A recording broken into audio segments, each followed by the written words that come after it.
He's all dirty.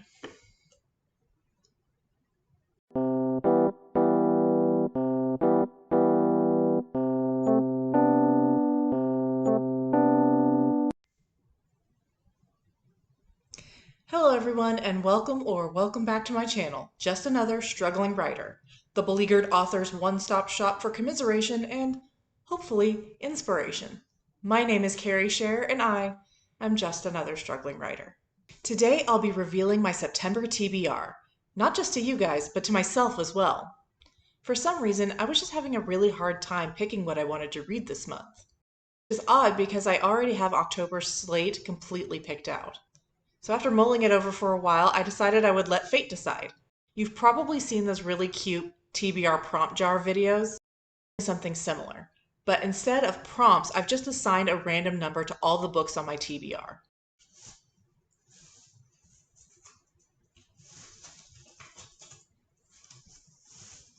But before we get into the picks, I do have a couple of books that I just didn't manage to finish in August. Because of the fire, I lost a lot of reading time, and so I fell a little bit behind in my goal. And I don't want to start reading anything new until I've already finished the books I've started. So to start off the month of September, I'll be finishing up The Adventures of Amina al-Sarafi, Jade City, and House of Salt and Sorrows. I actually have the whole first week of September off. I'll be on vacation. I'll just be at home just laying around anyway, so I plan to get a lot of reading done. So once those are finished, then I'll be able to get into my September picks. I've decided to pick 4 random books plus one I know I definitely want to read this month for a total of 5, plus the 3 I'm already trying to finish. That's pretty ambitious for me. I'm a pretty slow reader usually, but with that whole first week off, I bet I could get it all done. So without further ado, let's get into the random picks. Some YouTubers have cute little prompt jars. Others have like those nice little velvet bags. I've got a mimic.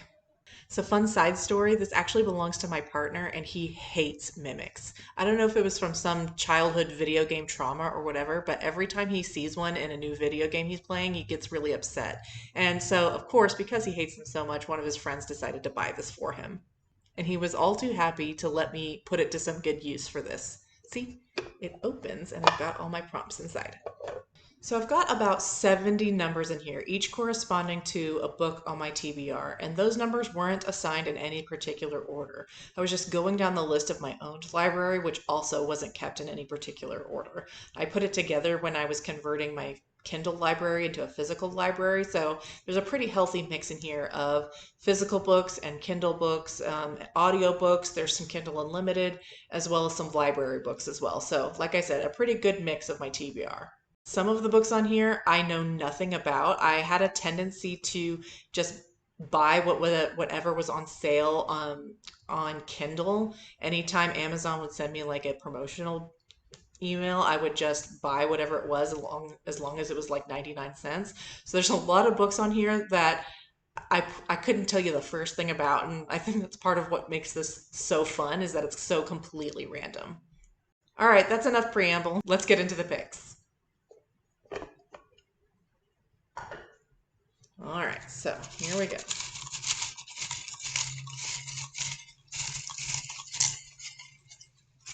All right, so a little mixed up. All right. So the first book I'll be reading for September, I have selected number 103, and that corresponds to...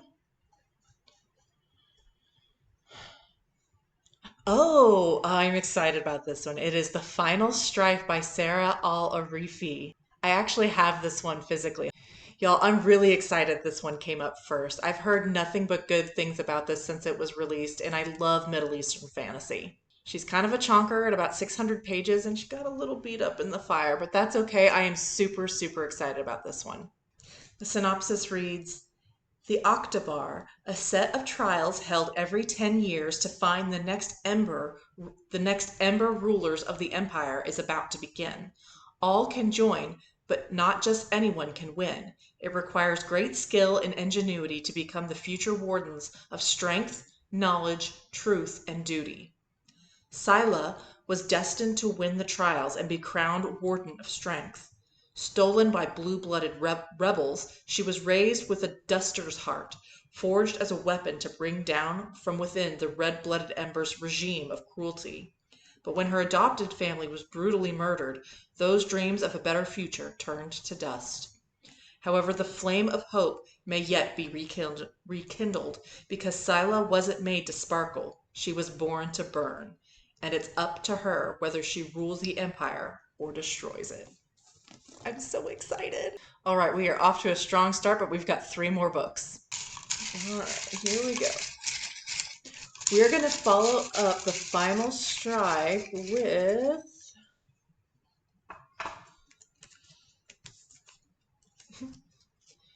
number 7. And number 7 is, let's see my handy dandy chart. Camber of Cooldy by Katherine Kurtz. Okay, so this is a classic. It was written, I think, in like the 80s or the 70s. It's one of the few kind of classic fantasy books that I have on my TBR. I think I bought it. That was one of the ones that was like just advertised on Amazon for really cheap as a Kindle book. So I don't know anything about it. Let's see what the synopsis reads.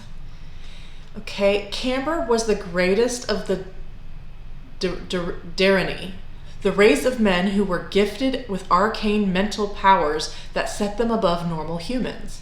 In later legends, he was to become a figure of mystery, known as both the defender of humanity and the patron saint of dark magic.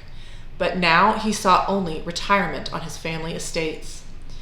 His dream of justice and amicable relations between the races had turned to ashes in his mind. The medieval kingdom of Gwynedd groaned under the tyranny of Imra and his sister and mistress, Aurelia. Normal humans were savagely persecuted by the king, who the Darini ancestors had seized the throne from the rightful human Haldane line a century before. Camber could not even save his own son from the murderous treachery of Imra. When Camber learned that Sinhil Haldane, a descendant of the previous kings, still lived, he realized that the only hope for the kingdom lay in overthrowing Imra and restoring Sinhil to the throne. But Sinhil was a cloistered monk, hidden under his religious name in one of many monasteries, unaware of his heritage, untrained in politics. Could he be persuaded to leave the only life he knew and take on the leadership of a rebellion? And lacking the Darini powers, could he hope to overcome the magic of the king? Grimly, Camber set out to locate Sinhil and spirit him from the cloister into a struggle that seemed doomed from the start. And behind came the minions of the king, for Imra was already aware of the plot and bent on destroying all involved in it. Okay, so kind of a classic fantasy setup there. Pretty interested to kind of take a deep dive back into history with this one. Looks like it's pretty short. It says 314 pages, so that'll be an interesting follow-up to a brand new release like The Final Strife. All right, 2 down, 2 to go. Which one will the next one be? Let's find out. All right, we're mixing it up. So we have one in the in the low hundreds, and then one in the low tens. So got a pretty good range going on so far. Now we've got number 38. And number 38 is A Discovery of Witches by Deborah Harkness. I've heard mixed reviews on this one. It's a little bit older, not quite as older as Camber of Cooldy. And yeah, it's an urban fantasy about witches. That's pretty much all I know. Here is the synopsis. A richly inventive novel about a centuries-old vampire, a spellbound witch, and the mysterious manuscript that draws them together. Deep in the stacks of Oxford's Bodleian Library, young scholar Diana Bishop unwittingly calls up a bewitched alchemical manuscript in the course of her research. Descended from an old and distinguished line of witches, Diana wants nothing to do with sorcery, so after a furtive glance and a few notes, she banishes the book to the stacks.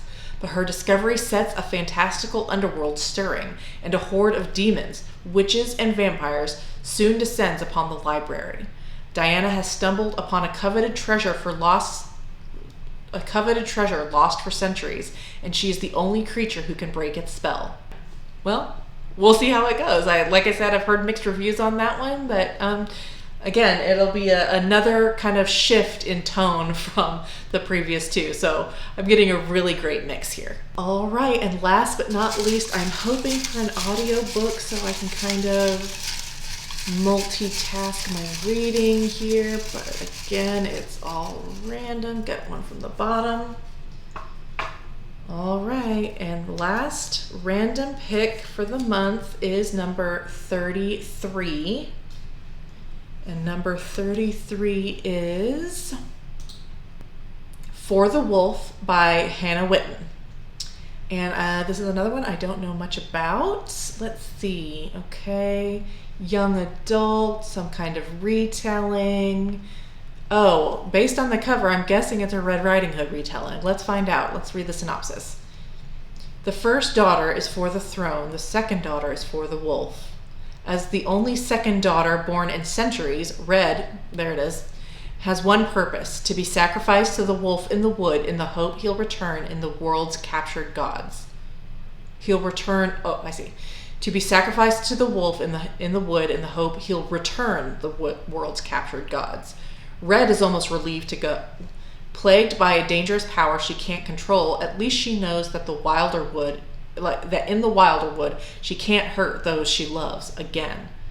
But the legends lie. The wolf is a man, not a monster. Her magic is a calling, not a curse. And if she doesn't learn how to use it, the monsters the gods have become will swallow the wilder wood and her world whole. I kind of dig it. I'm not gonna lie to you. I normally don't read young adult. It's just not my vibe. I grew out of it about the time that I stopped being a teenager, and it really feels kind of like a step back for me to pick up again, really juvenile. But again, I bought a bunch of books sight unseen, and this is one of them, and I kind of dig the synopsis, so I'm pretty into it. So that's it for the random picks, and then my free pass for the month, the one I get to choose, I decided on Ink Blood Sister Scry by Emma Torsch. I just got such a great fall vibe from this. Just the cover is so pretty, and the premise of estranged sisters and a magical library and an evil book. I think this is going to be a really, really great read for September. This synopsis reads, for generations, the Calote family has guarded a collection of ancient and rare books. Books that let a person walk through walls or manipulate the elements. Books of magic that half-sisters Joanna and Esther have been raised to revere and protect. All magic comes with a price, though, and for years the sisters have been separated.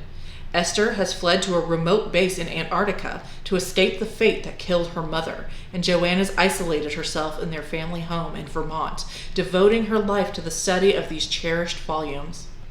But after their father dies suddenly while reading a book Joanna has never seen before, the sisters must reunite to preserve their family legacy. In the process, they'll uncover a world of magic far bigger and more dangerous than they ever imagined, and all the secrets their parents kept hidden. Secrets that span centuries, continents, and even other libraries. So I think this is a really great TBR. I've got a really wide mix of second world fantasy to urban fantasy to kind of classic fantasy with Camber of Coolty, just some speculative stuff, fairy tale retellings. This is a really great, truly random list for me to read. Things that I never would have picked on my own. Have you guys read any of these books on this list? Let me know. Tell me which ones you're most excited for me to read. Alternatively, warn me about which ones weren't very good. Either way, I'd love to chat with you about them down in the comments. As always, leave your questions and comments down below, and like and subscribe. Until next time, bye.